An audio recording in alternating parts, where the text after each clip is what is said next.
ప్రార్థన చేసుకుందాం. ప్రేమ స్వరూపిణి మా తండ్రి, పరిశుద్ధుడైన దేవా, నమ్మదైన మహారాజా, మీ ఘనమైన ఉన్నతమైన పరిశుద్ధమైన నామమును బట్టి మీ స్తోత్రం చెల్లించుకుంటున్నాం. ప్రభా నుంచి మా తండ్రి శనివారము ఈ ఉపవాస ప్రార్థన కొరకై ప్రభా మీ తండ్రి బెత్లెహేంలో ప్రభా మీరు మమ్మల్ని సమకూర్చిందని బట్టి స్తోత్రం చెల్లించుకుంటున్నాం. ఈ సమయం మాత్రం కూడా మీ దయలిన ప్రేమ కలిగిన ఆస్తులను అప్పగించుకుంటున్నాం. ప్రభా నుంచి మా తండ్రి మీ సన్నిధికి రాగలను వారిని బట్టి స్తోత్రంలో ఇంకా మీ ఏర్పాటు ఉన్న వారిని మీరు జ్ఞాపకం చేసుకోవాల్సిందిగా ప్రార్థన చేస్తుంటున్నాం. ప్రభా తండ్రి మీ దాసును మీరు మరుగుపరిచి వాడుకోవాల్సిందిగా ప్రార్థన చేసుకుంటున్నాం. మీ దయలిన ప్రేమ కలిగిన హస్తంలోకి అప్పగించుకుంటున్నాం.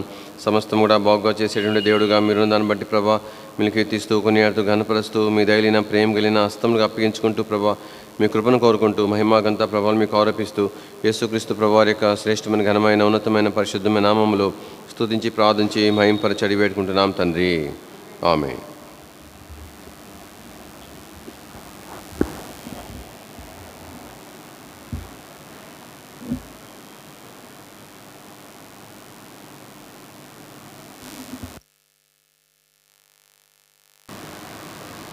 పాట సంఖ్య 596 పాట. పాత పుస్తకాల్లో 585.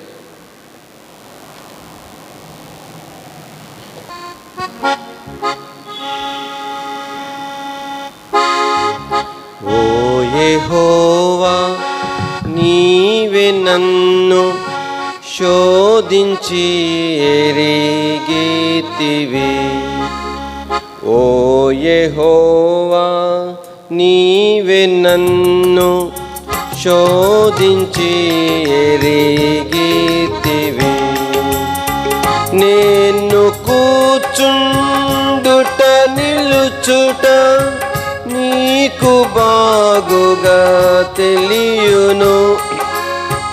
నేను కూర్చుండుట నిలుచుట నీకు బాగుగా తెలియును. నా తలంపులు నీకు తెలిసెన్, నాలో కలుగక పూర్వమే. నా తలంపులు నీకు తెలిసెన్, నాలో కలుగక పూర్వమే. ఓ యెహోవా, నీవే నన్ను శోధించి ఎరిగితివి. ఓ యెహోవా, నీవే నన్ను శోధించి ఎరిగితివి. నాదు నడక నాదు పడక నీవే పరిశోధింతువు. నాదు నడక నాదు పడక నీవే పరిశోధింతువు. నా ప్రవర్తన అంత నీకే సంపూర్ణముగా తెలియును. నా ప్రవర్తన ఎంత నీకే సంపూర్ణముగా తెలియును. ఓ యెహోవా, నీవే నన్ను శోధించి ఎరిగితివి. ఓ యెహోవా, నీవే నన్ను శోధించి ఎరిగితివి. నీదు చేతిన్ నాపై నుంచి నన్ను ఆవరించితివి. నీదు చేతిన్ నాపై నుంచి నన్ను ఆవరించితివి. నీదు ఎడమ కుడి చేతులలో నన్ను భద్రపరతువు. నీదు ఎడమ కుడి చేతులలో నన్ను భద్రపరతువు. ఓ యెహోవా, నీవే నన్ను శోధించి ఎరిగితివి. ఓ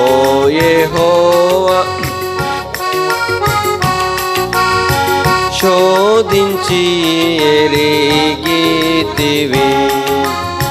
నీదు ఆత్మకు మరుగైలలో నెచ్చటికి నే వెళ్ళెదన్.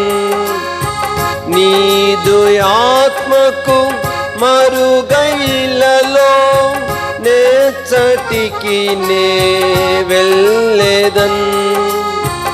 ఎక్కడికి వెళ్ళినాను అక్కడున్నావు ప్రభో. ఎక్కడికి వెళ్ళినాను అక్కడున్నావు ప్రభో. ఓ యెహోవా నీవే నన్ను శోధించి ఎరిగితివి. ఓ యెహోవా నీవే నన్ను శోధించి నాదు అంతరంగమును నాదు ఆలోచనను నాదు అంతరంగమును నాదు ఆలోచనలను నీవే పరిశీలించి నాకు నిమ్ము శుద్ధ హృదయము. నీవే పరిశీలించి నాకు నిమ్ము శుద్ధ హృదయము. ఓ యెహోవా నీవే నన్ను శోధించి ఎరిగితివి. ఓ యెహోవా నీవే నన్ను శోధించి ఎరిగితివి.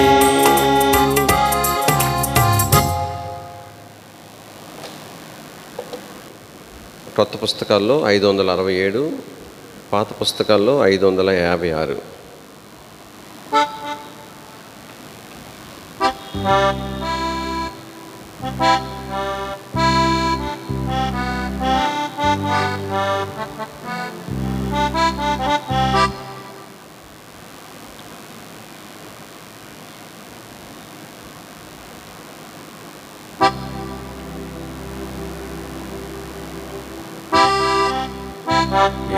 యెహోవాయే ఆశ్చర్య కార్యములను చేసియున్నాడు.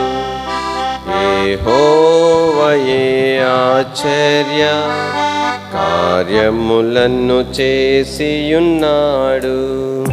మేలుతో నీ హృదయమును తృప్తిపరచుచున్నాడు. మేలుతో నీ హృదయమును తృప్తిపరచుచున్నాడు. యెహోవాయే ఆశ్చర్య కార్యములను చేసియున్నాడు. యెహోవాయే ఆశ్చర్య కార్యములను చేసియున్నాడు. దేవా నీదు కృపతో నన్ను కరుణింపుము. దేవా నీదు కృపతో నన్ను కరుణింపుము. నీ వాత్సల్యముతో నా పతనంబుల క్షమించు. నీ వాత్సల్యముతో నా గత పతనంబుల క్షమించు. యెహోవాయే ఆశ్చర్య కార్యములను చేసియున్నాడు. యెహోవాయే ఆశ్చర్య కార్యములను చేసియున్నాడు. ఆకాశమున నుండి కలిగిన దర్శనమునకు, ఆకాశమున నుండి కలిగిన దర్శనమునకు నేనవిధేయుడను కాను. నా దేవా చూపుము కృపను, నేనవిధేయుడను కాను. నా దేవా చూపుము కృపను. యెహోవాయే ఆశ్చర్య కార్యములను చేసియున్నాడు.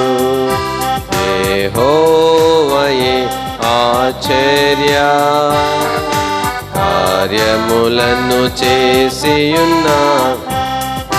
బాధించు శత్రువు నన్ను బలముగా బాధించినను, బాధించు శత్రువు నన్ను బలముగా బాధించినను, నే ధైర్యము ఇవ్వను.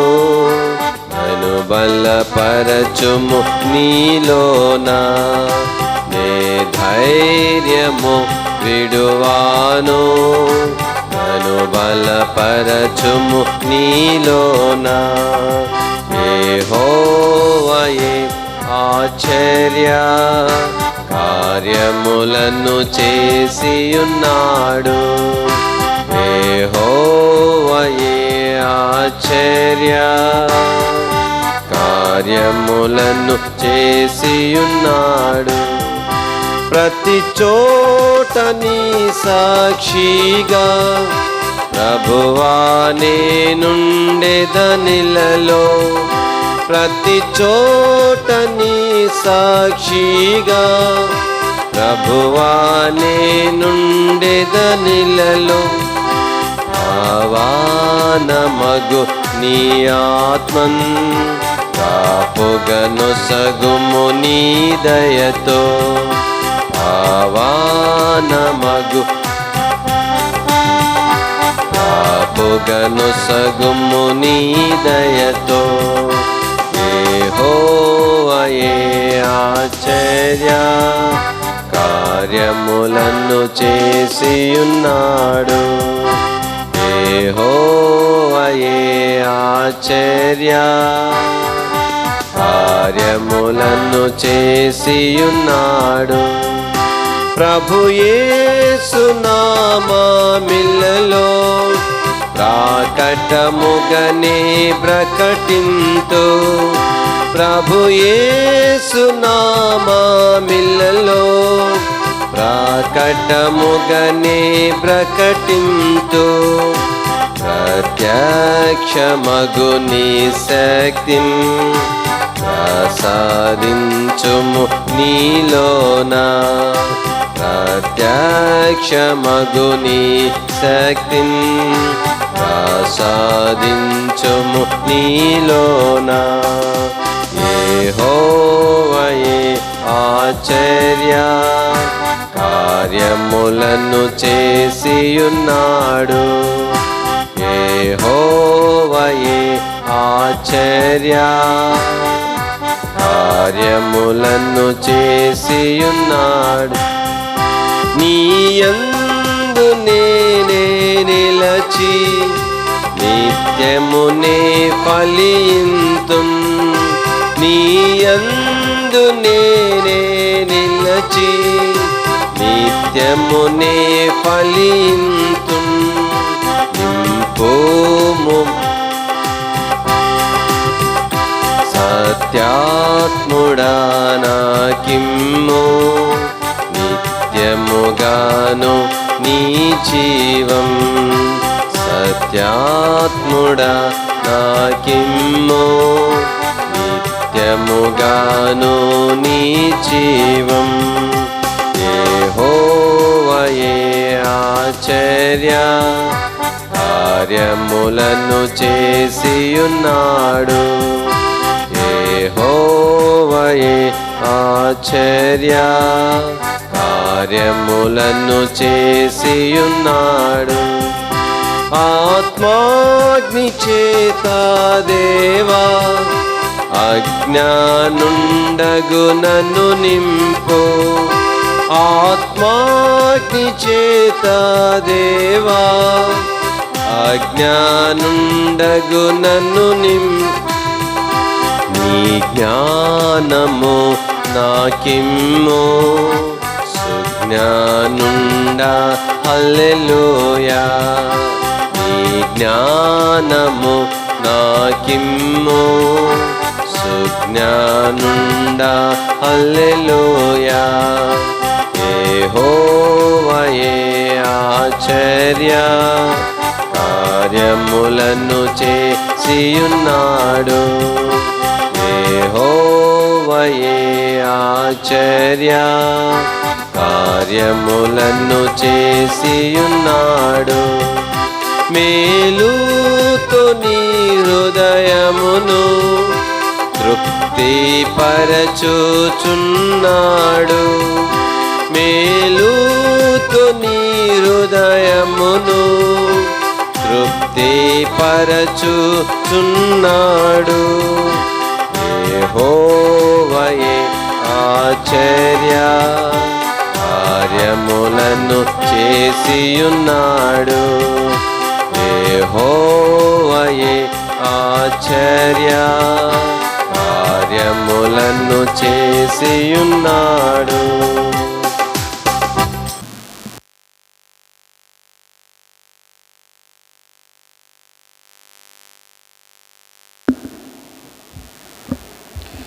దేవుని వాక్యంలో నుంచి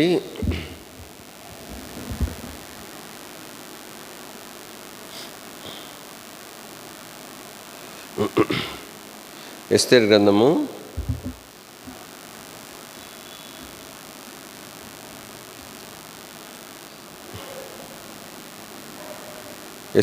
4వ అధ్యాయము 16వ వచనం అందరం కలిసి. నీవు పోయి శోషణందు కనబడిన యూదులనందరినీ సమాజ మందిరమునకు సమకూర్చి నా నిమిత్తం ఉపవాసం ఉండి 3 దినములు అన్నపానములు చేయకుండుడి. నేనును నా పనికత్తెలను కూడా ఉపవాసముందును ప్రవేశించుట న్యాయ వ్యతిరేక్తముగా నున్నను. నేను రాజునొద్దకు ప్రవేశించుదును, నేను నశించెదను. చదవని లేఖన భాగములను ప్రభు దీవించి ఆశీర్వదించునుగాక. ఇక్కడ ఎస్తేరు గ్రంథమును మనం జ్ఞాపం చేసుకుంటూ వస్తున్నాం.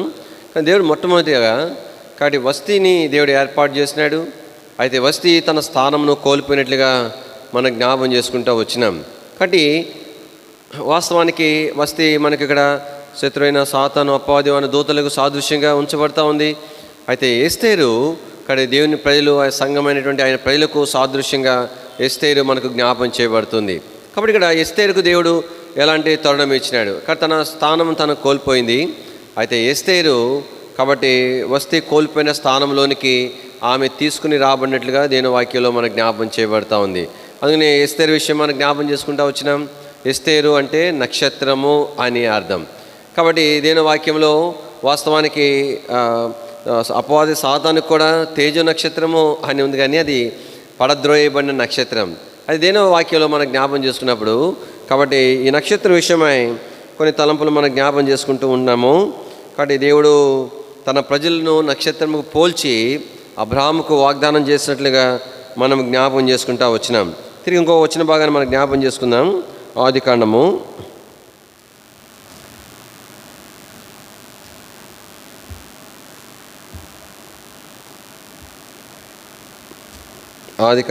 37వ అధ్యాయం 9వ వచనం. అతడు ఇంకొక కలకని తన సహోదరులకు తెలియజేసి, ఇదిగో నేను మరి ఒక కలకంటిని, అందులో సూర్య చంద్రులను 11 నక్షత్రములను నాకు సాష్టాంగ పడినని చెప్పెను.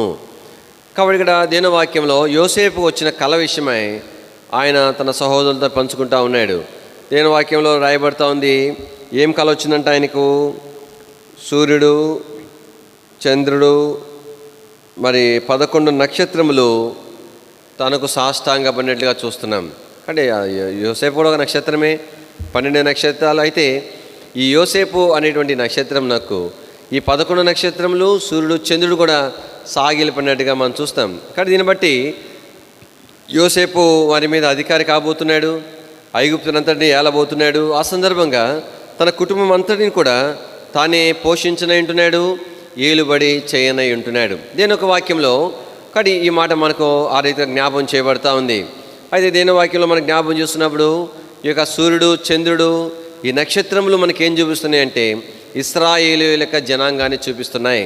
యోసేపు ఒక నక్షత్రంలో ఒక నక్షత్రం అయినప్పటికీ కూడా తను ఎలాగనైతే వారందరి మీద అధికారము చేయబోతున్నాడని దేవుడు ముందుగా తనకు బయలుపరిచినాడో, అయితే ఈ 12 నక్షత్రాలు, సూర్యుడు, చంద్రుడు ఇశ్రాయేలు జనాంగమునకు సాదృశ్యంగా ఉంటుండగా, కానీ వారందరినీ కూడా వారిలో నుండి వచ్చిన ఒక సంతానము వారందరినీ ఏలుబడి చేసేటువంటిది. వారందరినీ మాత్రమే కాదు, లోకమంతటినీ ఏలుబడి చేసేటువంటిదిగా మనం ఆయనను చూస్తాం. దీని వాక్యంలో ప్రకటన గ్రంథము 12వ అధ్యాయము, ప్రకటన గ్రంథం 12వ అధ్యాయం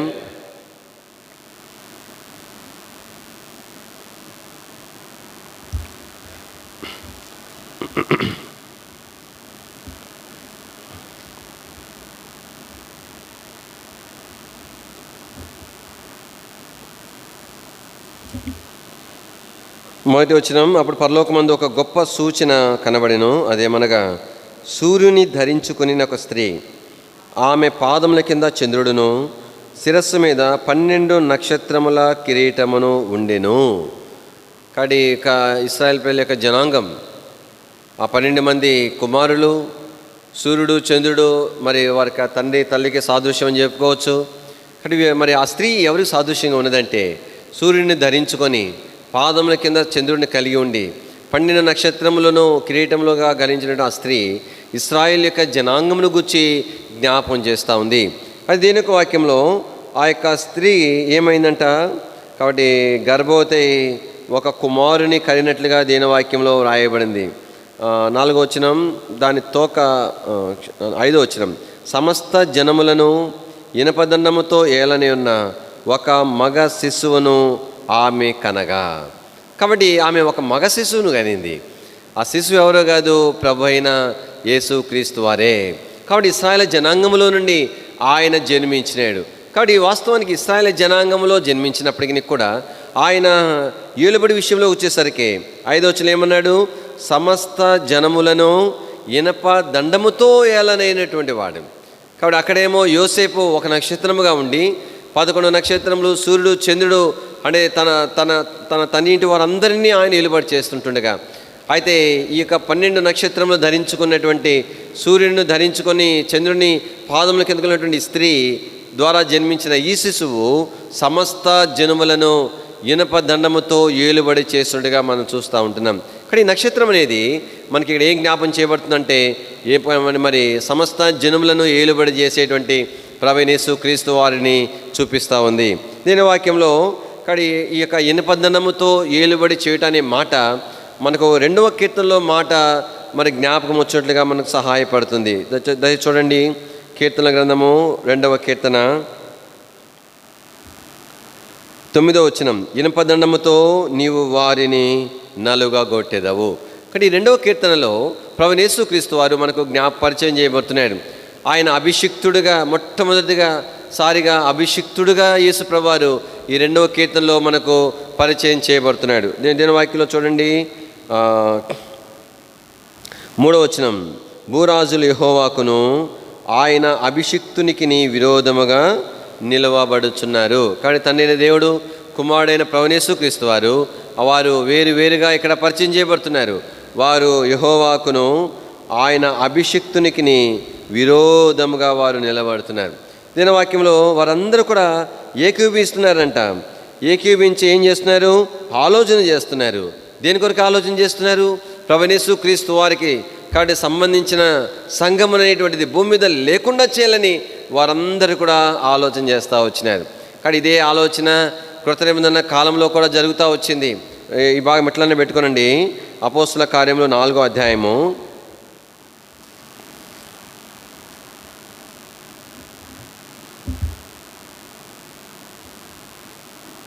4వ 25వ వచనం, అన్యజనులు ఏలా అల్లరి చేసిరి, ప్రజలెందుకు వ్యర్థమైన ఆలోచన పెట్టుకొనిరి, ప్రభువు మీదను ఆయన క్రీస్తు మీదను భూరాజులు లేచిరి.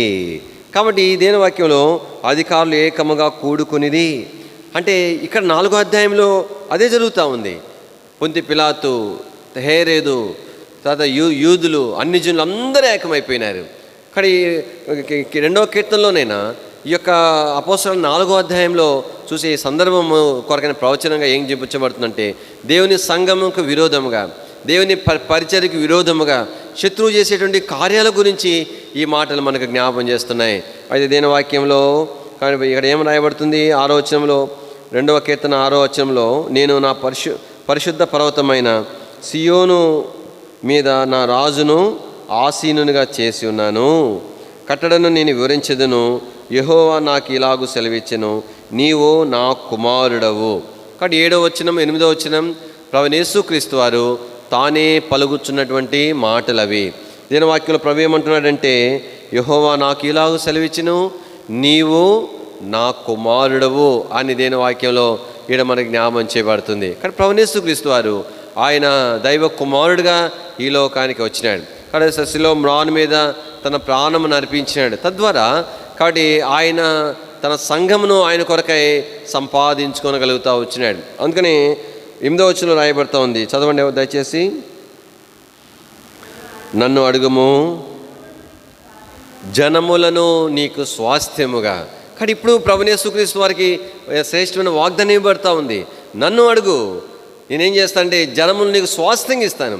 ఎలాగునా ప్రభువైన యేసుక్రీస్తు వారికి ప్రజలందరూ కూడా స్వాస్థ్యంగా చేయబడుతున్నారంటే ఆయన శిలువ మరణము ద్వారా అనేకులైన ప్రజలుగా చేయబడుతున్నారు.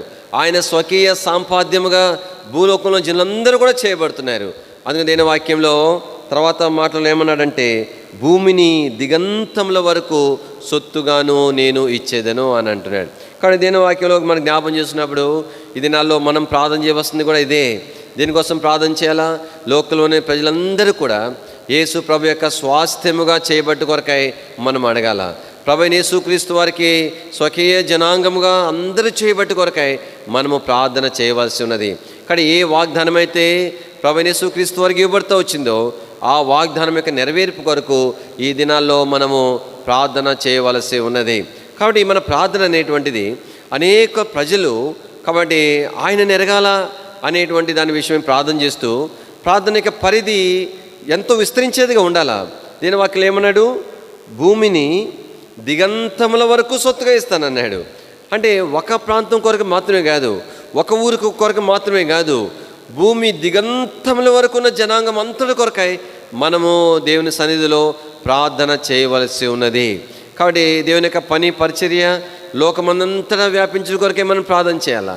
కాబట్టి ఎలాగైనా దేవుని పరిచర్య కొరకే ప్రాముఖ్యంగా విరోధకరమైనటువంటి మరి అడ్డంకరమైనటువంటి పరిస్థితులు ఉంటున్నాయో ప్రాముఖ్యంగా ఆ ప్రాంతాల కొరకు మనము భారముతో ప్రార్థన చేయవలసిన వారిగా మనం ఉంటున్నాం. నేను వాక్యంలో కనుక మనం జ్ఞాపం చేస్తున్నప్పుడు 9వ వచనం చదవండి. ఇనుపదండముతో కాబట్టి అక్కడేం ప్రకటనలో ఏమన్నాడు, సమస్త జనులను కాబట్టి ఆయన ఇనుప దండముతో ఏలుబడి చేసేవాడుకున్నాడు. నలగొట్టడం అంటే అర్థమైందంటే సంపూర్ణంగా ఆయన స్వాధీనంలోకి తీసుకురాబట్టమని. కాబట్టి ఆయన వారిని మలిచేవాడు, తనకి ఇష్టమైన విధానంలో వారిని సిద్ధపరచుట అనేటువంటిది ఈ మాట మనకు జ్ఞాపం చేస్తూ ఉంది. కానీ ఈ దినాల్లో మన ప్రార్థన అంశము భారం ఏమైందని ఉండాలంటే కాబట్టి సమస్త ప్రజలు కూడా ప్రభువైన యేసుక్రీస్తునందు విశ్వాసం ఉంచాలా. కాబట్టి అందరూ కూడా ఆయనకు స్వాస్థ్యంగా, ఆయన జనాంగంగా, స్వకీయ సాంపాద్యముగా వారందరూ చేయబడాలా. అందుమాదిరే కాదు, కాబట్టి ప్రభు నిర్గిన దేవుని ప్రజలందరూ కూడా సంపూర్ణంగా ఆయన ఏలుబడి కిందకు, ఆయన అధికారం కిందకు, ఆయన ద్వారా సంపూర్ణంగా ఆయనకి ఇష్టమైన విధానంలో మలచబట్టు కొరకాయ వారందరూ కూడా తీసుకుని రాబడాలని మనము ప్రార్థన చేయవలసిన వారుగా ఉంటున్నాం. ఇంకా దేవుని వాక్యంలో ఇంకొక మాట కూడా రాయబడింది 11వ వచనంలో, భయభక్తులు కలిగి యెహోవాను సేవించుడి, గడగడ వణుకుచూ సంతోషించుడి, ఆయన కోపం త్వరగా రగులుకొనును, కుమారుని ముద్దు పెట్టుకొనుడి. కాబట్టి ప్రభుని ఎలా సేవించాలా, గడగడ వణుకుచు భయభక్తులతో ప్రభుని సేవించాలా. కానీ దేవుని ప్రజలు ఈ దినాల్లో దేవుని యొక్క పరిపాలన కింద రావటం మాత్రమే కాదు, ప్రభుని భయభక్తులతో సేవించట్లుగా మనం దేవుని ప్రజల కొరకే ప్రార్థన చేయాలి. తర్వాత గడగడ వణుకుచూ సంతోషించుడు అంటే అర్థం ఏంటి? ఎంత మేర దేవుని వాక్యానికి భయపడతామో అంత సంతోషం అనేది హృదయంలో నింపబడుతుంది. దాని కొరకే మనం ప్రార్థన చేయాలి. కుమారుని ముద్దు పెట్టుకొనుడి. ముద్దు అనేటువంటిది ఇక్కడ ప్రేమను చూపిస్తూ ఉంది. ప్రభునేసు క్రీస్తు వారిని ప్రేమించేవారుగా దేవుని ప్రజలు సిద్ధపరచబడాలి అనేది దేవుని వాక్యంలో జ్ఞాపం చేయబడింది. తర్వాత 12వ వచనంలో చివరిలో రాయబడింది, ఆయనను ఆశ్రయించు వారందరూ ధన్యులు. కాబట్టి ఈ దినాల్లో ప్రతి దాని కొరకై మనము మన ప్రభువుని ఆశ్రయించడం కొరకు మనం సిద్ధపరచబడవలసిన వారిగా ఉంటున్నాం. ఈ తలంపు హృదయంలో ఉంచుకుందాం. కానీ ప్రభుత్వంలో ప్రార్థన చేద్దాం. ఈ యొక్క నక్షత్రములో 12 నక్షత్రంలో సూర్యుడు, చంద్రుడు ఇవన్నీ కూడా ఇశ్రాయేలు జనాంగము సాదృశ్యంగా ఉంటున్నాయి. అక్కడైతే వారు యోసేపుకు అధికారం కింద తీసుకురాబడుతున్నారు. కానీ ఇక్కడ సమస్త జనులు ప్రభువైన యేసుక్రీస్తు వారి యొక్క అధికారం కిందకు తీసుకురాబట్టనేటువంటిది దేవుని యొక్క చిత్తము, దేవుని యొక్క ఏర్పాటు. అందుకని బైబిల్లో ఎన్నో సంగతులు చూడవచ్చు. మరి తిమోతికి రాస్తూ అపోస్తలుడైన పౌలు ఏమన్నాడు? మరి మనుషులందరూ రక్షణ పొందవాలనని అని అంటాడు. పేతురు రాసిన పత్రికలో పేతురు ఏమన్నాడు? కాబట్టి మరి ఆయన ప్రభు యొక్క రాకడ గురించి చెప్తూ అందరూ మారు మనసు పొందవాలని కాబట్టి ఆయన ఇచ్చేయించుచున్నాడు అని తను చెప్తాడు. కాబట్టి దినాల్లో దేవుని యొక్క ఉద్దేశం ఏంటంటే అందరూ కూడా ప్రభు యొక్క పరిపాలన కిందకు ఆయన స్వాస్థ్యంగా 2 భాగాలు ఆయన స్వాస్థ్యంగా చేయబడాలా, తర్వాత ఆయన పరిపాలన ఆయన అధికారం కింద తీసుకురాబడాలా. అందుమాదిరే కాదు ఆయన భయభక్తులతో సేవించాలా, అందుమాదిరే కాదు ఆయనకు భయపడడం ద్వారా కలిగే సంతోషం అనుభవించాలా, అంతమాత్రమే కాదు ప్రభుని ప్రేమించేవారుగా ఉండాలా, ప్రభుని ఆశ్రయించేవారుగా ఉండాలనేది దేవుని యొక్క ఉద్దేశం. అలాంటి అనుభవంలోనికి దేవుని ప్రజలందరూ తీసుకురాబడినట్లు కొరకై మనము ప్రార్థన చేయవలసిన వారిగా ఉంటున్నాం. దయచేసి ప్రార్థనలో ప్రవేశిద్దాం. కొన్ని అంశాలు జ్ఞాపం చేస్తాము, వాటి కొరకు భారంగా ప్రార్థన చేయండి. ఈ వాక్యంలో చదవబడిన రీతిగా లోకంలో ప్రజలందరూ కూడా ఆయన స్వాస్థ్యంగా చేయబట్టి కొరకై భారంగా ప్రార్థన చేస్తాం.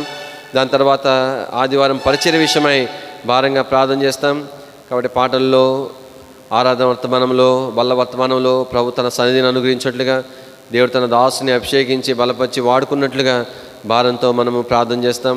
ఆ తర్వాత చిన్నపిల్లల పరిచర్య మందిరము శుభ్రపరిచి వంట పలు విధమైన పరిచర్యలో ప్రభు సహాయపడినట్టుగా ప్రార్థన చేస్తాం. తర్వాత అయిపోయిన తర్వాత బహిరంగ సువార్త విషయంలో భారంగా ప్రార్థన చేస్తాం. కానీ బహిరంగ సువార్త కొరకు ప్రతి ఒక్కరు కూడా రావాల్సి ఉన్నది. పసిపిల్లల దగ్గర నుంచి మరి ముసలితనంలో ఉండే వారందరూ కూడా ఏ ఒక్కరు మినహాయించబడకుండా సాక్షార్థముగా చేయబడి పరిచయలో పాల్గొనవలసి ఉంది. కాబట్టి ప్రభు అలాగ సహాయపడినట్టుగా భారంగా ప్రార్థన చేస్తాం.